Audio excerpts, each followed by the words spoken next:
السلام علیکم.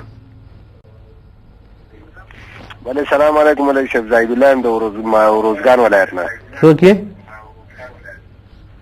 زاهد الله. زاهد الله صاحب مهرباني. مولوی صاحب دا بعضې خلک وایي چې محترمه چې هغه خلک چې کوم د څلورو میاشتو نه مسافري ډېره کړي په هغه باندې ښځه طلاقېږي. نه پوهېږم که څه رقم دلایل دا خلک وړاندې کوي. که په دغه موضوع باندې لږ معلومات راکړي صاحب. ښه بله پوښتنه لرې؟ نه مننه صاحب همدغه یو پوښتنه وه. ښه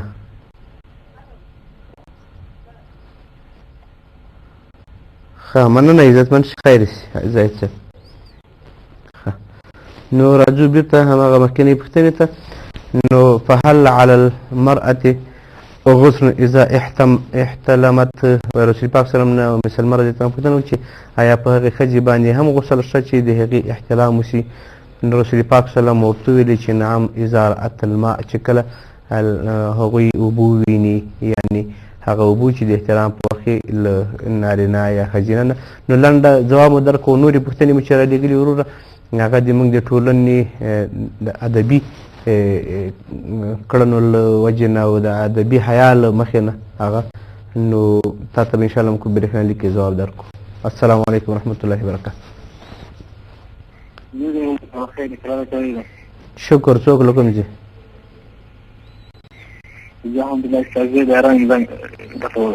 حمدالله صاحب مهرباني. موږ چې مولوي صاحب په ایران کې دلته اوس د یعنې د څه یم که د دوشي د ځای حمام یو ځای جوړ کړی. په دغه کې اودس اوس صحیح کېږي که نه صحیح کېږي؟ څه رقم حمام ده وروره؟ هم دوشي د هم حمام سره ګډ دي. پوه نه شوم. یعنې اودس اوس صحیح کېږي په حمام کې؟ هم حمام ده هم دوشي ده. ښه یو خو حمام ده یو ډنډ ده. دا خو فرق سره لري ګرانه. یعنې دواړه سره ګډ دي بالاخره ګډ دي. ښه بدمزمه یو حمام دی. ښه یعنې په منځه کې د ماښام دغه ماخوستن به 3 رکعته وتر کې یعنې به په اخرین دغه کې مې الله دعا یې کونې چې ځای مې نه یعنې بل څه څنګه ووایم؟ ښه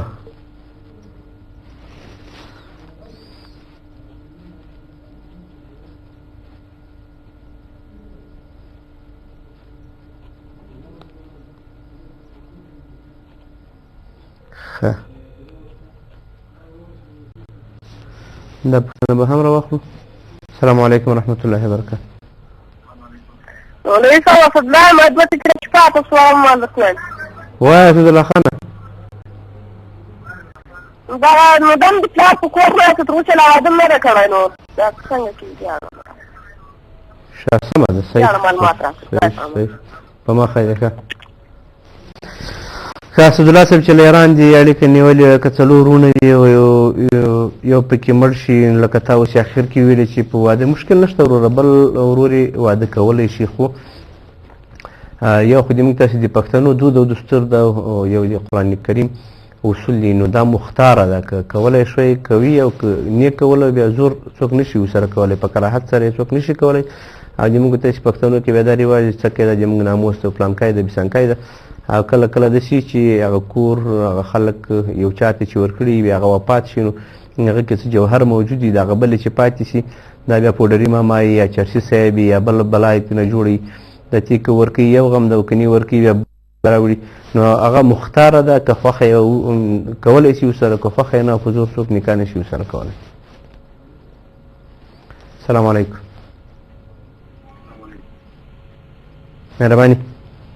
الو مهرباني څوک له السلام علیکم مولوي صاحب. وعلیکم السلام. عزت الله یم د ایران نه خبرې کوم. ښه عزت الله صاحب مهرباني. مولوي صاحب بس ډېر سلامونه کوم تاسو همکارانو ته. عزتمند شي. پوښتنه مې دا وه مولوي صاحب بعضې خلک مثلا په تهران کې یاست په تهران نه اغوندو او یا په کیپ کې مثلا عکسونه لري نو دا سړي سره موجود اوسېږي هغې باندې لمونځ کېږي یا نه کېږي؟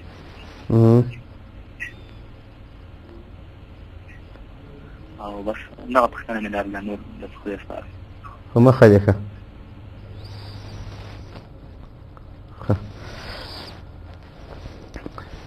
نو هغه کونډه بل ورور ته کېږي، شرعاً جواز لري، مشکل نشته. خو که د کونډې خوښه شوه، دا که کونډه پیغله وي او که د زمنو یا د څښتنه وي یا مور وي او یا د خسر په کور کې وي کونډه شوې وي، خو اختیار به هغې ته او زور به ورباندې نه وي.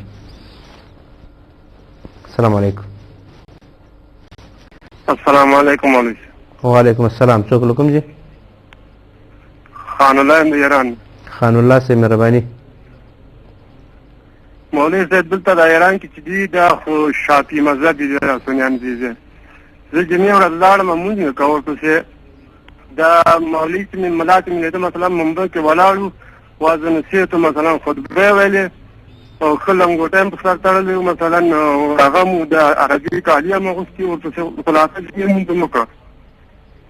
بله ورځ بیا ماښام ټیم کې همدغسې لاړم، ماښام مونځ مې کوه، د ماښام چې بیا همغه ملا مې ولیدو دریشي کړې وه او په سر یې مثلا کولام نه و، همدغسې مخکې چې محراب کې ودرېده مونږ ورپسې مونځ وکړ. آیا دغه مونځ مونږ کېږي یا نه کېږي دغه ملا پسې؟ ښه مننه عزتمن سي خان الله صاحب. مخه دې ښه. زاهد الله صاحب له روزګان نه اړیکه نیولې وه، خدای مو خوشحاله کړه. ښه دا یې وایي نو چې 4 میاشتې وایي چا تېرې شي په سفر کې او خلک وایي چې ښځه پرې طلاقېږي، دا څنګه ده؟ دا به د خلکو خپلې خبرې دي، په شریعت کې دا شی نشته او د خلکو له خپلې مبارکې خېټې نه جوړې کړي. السلام علیکم. السلام علیکم. وعلیکم السلام مهرباني. مولانا غلام الدین د رباح ولسوالۍ کې مختلف کلي اوسېدونکی یم. غلام څه شي؟ غلام حیدین. غلام محیدین. بلې مولوي صاحب دا پوښتنه لرم، دا تبلیغ شوي سړی جماعت نه چې ولاړ، رښتیا جنازه یې نه کېږي؟ څنګه ده؟ تبلیغ شوي سړی جماعت ته ولاړ نه شي، خلک وایي جنازه یې نه کېږي، رښتیا ده؟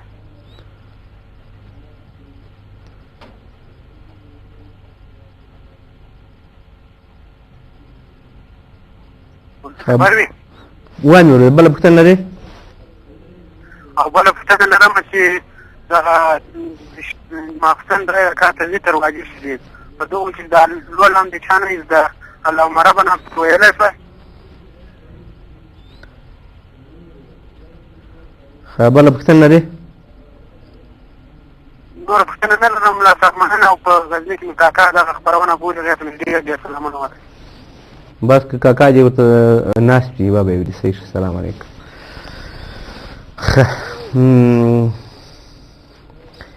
ښه نو محترمه دا حکم د هغه چا دپاره ده زاهد الله جانه چې هغه واده کړی وي او 6 میاشتې دی سفر کوي، نو سفر تر سفر هم فرق لري، یو داسې سفر ده چې بیا خلک امکانات نه لري، نو ښځه نه پرې باندې طلاقېږي. داسې خبرې دي. اما چې امکانات ولري بېرته خپل کور ته راګرځېدی شي، خپل اولاد پالنه وکړي، د خپل بچو پالنه وکړي، د خپل مور پلار خدمت وکړي، نو په هغه صورت کې صحیح ده. اما که یو څوک امکانات نه لري او دا 2 کاله 3 کاله هم هلته تېر کړي، نو په ده باندې ښځه نه طلاقېږي. ورو. السلام علیکم.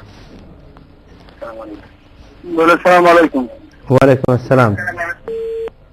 په مخه دې ډېر ګلونه ځکه چې اړیکه دې پرې شوه راسره. ښه حمدالله صاحب له ایران نه اړیکه نیولې وه، په بازاري حمام کې یا ډنډ کې اودس او غسل څنګه ده؟ نو محترمه وروره که حمام کې بمبې موجودې وي، لکه دا کوم نلونه چې دي اوبه پکې راځي، کې اودس هم کېږي، نو مشکل نشته، غسل هم پکې کېږي. اما او د ډنډ خبره چې دا چې 100 په 100 کې وي دا ډنډ، نو بیا په هغه کې هم کېږي. او داسې ګلایي چې د ورځې 300 کسان پکې لمبېږي او 300 کسان یا اودسونه پکې کېږي، 600 کسان پکې لمبېږي، او قسم قسم خلک د سړي طبیعت یې هم نه مني. خو د شرعي اصولو له مخې نه که یو حمام 100 په 100 کې وي، 10 په 10 کې یا 100 په 100 کې وي، نو هغه کې کېږي، مشکل نشته. السلام علیکم. السلام علیکم ورحمة الله بخیر. عزتمن سي څوک له کوم ځای؟ سید عمر د باغوان ولایت سیاست د سید عمر. سمیر. غږ دې سم نه راځي وروره، ماشومانو شور د سره ده. ته دې خپل ماشومان غلي که بیا له موږ سره اړیکې ونیسه ښه وروره که. بله خبره حمدالله صاحب بله پوښتنه ده که په وترو کې یا چې سړي دوه قنوت نه وي زده نو یا بل ورور هم همدا رقم پوښتنه وکړه غلام محیدین صاحب نو اللهم ربنا نشي پکې ویلی وروره. فقهای کرامو قول دا ده چې بیا اللهم یا ربي پکې ویل کېږي. اللهم ربنا خو دوه قنوت چې دا خو ډېره سخته نه ده، غټې غټې سندرې دي خلکو زده دي، غزلې یې زده دي، اتڼ یې زده ده، کرکټ یې زده ده، ولیبال یې زده ده، فوټبال یې زده ده، ډېر شیونه یې زده دي. نو یو دوه قنوت د چا نه ده زده ده خو ډېره بده خبره ده. د یو دوه قنوت ته یې خلکو ملا ماته ده، کاسې ته چې کښېنئ نو سم کاسه ډېره غټه هم یې هغه فتحه کوي او پاکولی شي. او دوه قنوت تقریبا چې ټول کلمات را جمع کړي 40 کلمات نه ترې جوړېږي، دا یې نه وي زده، ډېر د عیب خبره ده. که یو څوک ځوان وي او صاحب هر انسان صاحب ده چې شي ده زده کړې ده نو دا به خامخا مکلف دی چې زده کوي. بیا ټول عمر یې په اللهم یا ربي باندې مونځ نه کېږي. اما که یو څوک معذور وي، زوړ وي، ترې ویر شوي وي او یا یو ښځه هغه ډېره زړه وي نو له هغه نه ویر شوي وي هغه اللهم یا ربي پکې وایي. اما د ځوانانو دپاره دا حکم نشته، ځوان به مکلف دی چې هغه به یې زده کوي. راځو بل محترم ورور عزت الله صاحب هم له ایران نه اړیکه نیوي. په ایجیپت کې د سړي عکسونه وي نو لمونځ یې کېږي. نو عکسونه تر عکسونو پورې فرق ده وروره. یو عکس په پاسپورټ کې ده، یو عکس په پیسو کې ده چې دا یو ضرورت او اړتیا ده.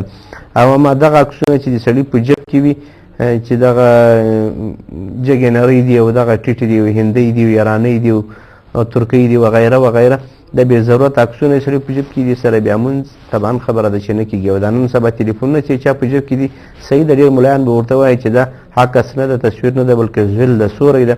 نو زه درته په ډېر زغرده سره درته وایم چې مونځ ورسره نه کېږي، ځکه د هر ځوان چې تلیفون وګوري فولډر یې له ډېرو عکسونو نه ډک یو ډېر مزخرف شی نه پکې وي چې یوې خوا نه ځوان منحرف کوي او له بلې خوا نه سړي ته هغه ذهني تشویش پیدا کوي. او درېیم دا که خدای مکړه دغه فلمونه ګورئ تاسې او دا عکسونه په جیب کې د زنکدن په وخت کې ایله بېله د عکس درته راشي نو آخرت ټول ژوند هم ورسره تباه برباد ده. ښه خان الله صاحب له ایران نه اړیکه نیولې وه او د ده پوښتنه دا وه چې په یو چا پسې ولاړ و، شافعي مذهبه و، نو لمونځ بلکل پسې کېږي.